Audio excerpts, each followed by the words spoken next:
is not the answer anyone wants to hear, but I remember one time, I think sometime in the pandemic, there was a Taylor Swift documentary that came out on Netflix, and there's this scene in it where she's like talking with her agent, and she learned that like the album she released at the time, I guess didn't get nominated for Grammy of the Year. I don't know, just missed, some nominations.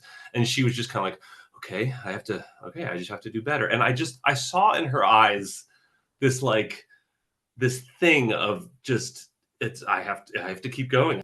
No matter what your creative world is, whether it's comics or music or art, there's a thing within you that's going to keep you going. So whether you're starting out or obviously, the more you have fame or like success, the easier it is to kind of connect it to more success. But it's always a bit of a grind, no matter what medium you're doing, no matter what anything. It always comes down to kind of like hard work and kind of putting your head down. And so with everything, just keep that in mind, because that's basically the closest thing to success, the closest key to success that we've ever found is persistence. The most guaranteeing that something will hit is that you just keep going, keep moving on, keep having the next project. The best part of my day is creating and coming up with, new things to put on the page, and the act of actually, inking the pages and stuff. And to remember to try to get satisfaction out of that.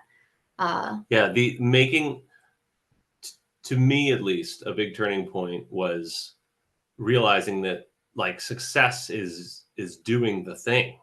It's not, we often think of success as like an end point. You know what I mean? Think of culture, all movie. It's like in every love story movie, it's always the people end up together and that's the end. When I think anyone in real life knows that's the beginning of the thing. And we think of success as like, we'll have this and release it, and then there's success.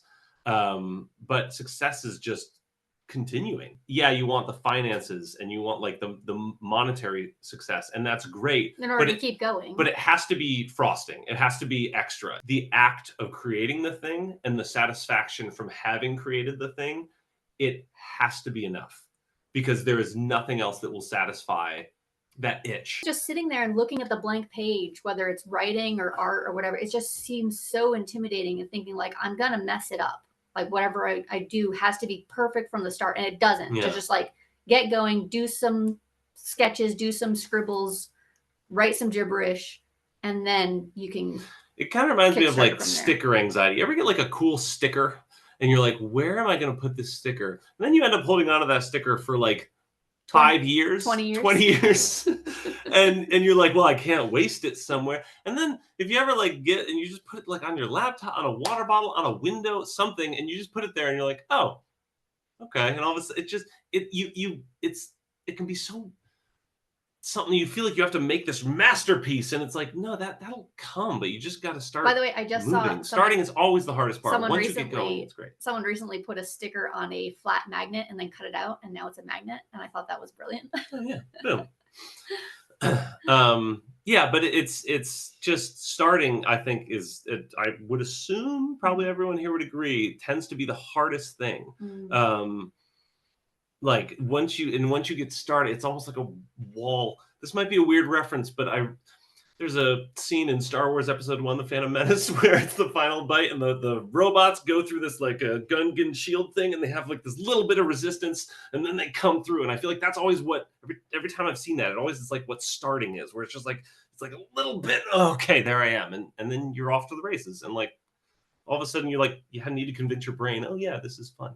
Oh, one quote though I want to read from Chuck Close. I think about this a lot, and this kind of has to what we're doing. But Chuck Close, who's a famous painter, but he says, inspiration is for amateurs.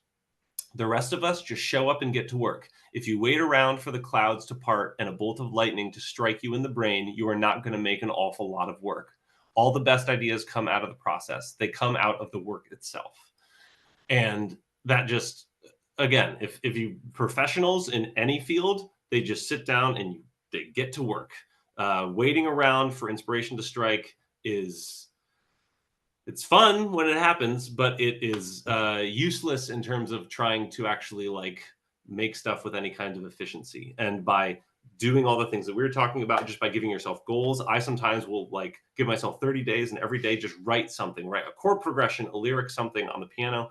And often the best stuff then comes from that when you go back through it later. But just having these things, not waiting for inspiration to come, but basically I like to think of it as like going into the forest and like hunting down inspiration and then like just making it yours rather than being at its whim. Yeah, I firmly believe that I used to be really creativity can be scared artists. of starting my webcomic because I kept thinking that I didn't have my art style ready yet. I wanted to perfect my art style before I started my webcomic. Or, I've known artists do the same thing with the graphic novel. Like they don't want to start their graphic novel because they want to get exactly what their art style looks first. And they worry that the art style is going to change as the graphic novel or as the webcomic goes. And it will. It will. That's going to happen. Like one of my favorite comic artists is Bill Watterson, Calvin and Hobbes. You look at his early stuff and you look at his later stuff, and his artwork changed, and you can tell, he got more confident in his drawings. And personally, I find it really cool to see that because it's just like, oh, neat. He, went through the exact same thing that I was going through, and it's a good reminder that you don't have to be perfect to go out there and to put your stuff out there. It's just your process and your story will help other people as well. So making mistakes and putting them out there still can be really useful, not only for yourself as a creative, but then for other people to see what you're working on. One thing I think helped us, especially when we started, was we had a burn the boats mindset. Like we kind of had a like no plan B. And when you really can convince yourself to not have a plan B, and it's hard to not have a plan B other than like surviving as what we are,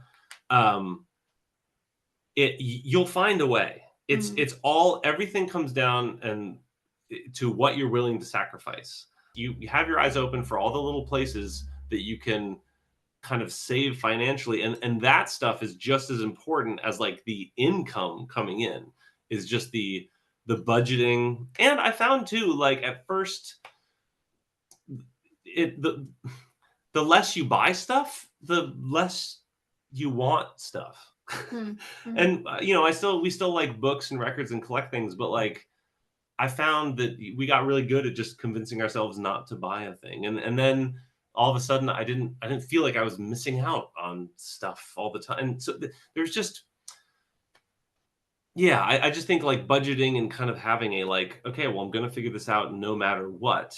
It all comes down to what you're willing to sacrifice. Do you want to live in an apartment or a house? If you want to live in a house, that's going to be more expensive. If you want to live in an apartment, it's going to be cheaper. Do you want to own or do you want to buy? What kind of car do you want?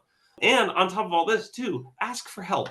It is okay to ask for help, not only from fans or people online, but also friends and things. I mean, we've done a good amount of Kickstarters for different projects. Yeah. And even Patreon, I remember we had a hard time starting a Patreon because it felt difficult to ask people to give us money so regularly. Regularly. And then once we started it, we realized, so many people were so excited to support an art project or to kickstart a project. And so we've had a lot of really great success with Kickstarter and with Patreon. There's been a bunch of times throughout the years when we've needed a new car, and that's a big expense. And I reached out to a bunch of friends and asked if any of them could help. And I think almost every car we got was due to someone, family or friends who, oh yeah, you know what? And they're able to get us a good deal as part of a thing. Like asking is not anything that our culture, like asking for help, especially when it comes to art and like trying to make it, is not anything that our culture sort of promotes or allows. There's a great book and TED Talk by Amanda Palmer called The Art of Asking, which is all about just being willing to ask people to help you out. And I highly recommend that. But yeah, just kind of having, it's not even like humility as much as just realizing that, I don't know, it's easy to say like, oh, we've been doing it for 13 years, but it's like, no, it's us and several thousand people who have supported us and come to shows and bought art online and followed us on Instagram. Like that has helped us this stay alive. There's a lot that we've done, obviously, but it's all I don't know. No one's an island. Mm. Everything's all connected. You can remember pocket vinyl or that the Turing test. We have like a million inboxes, whether social media or email or whatever. We're very, very happy to help anyone very easy to else find who us online. needs So creative assistance in any ways.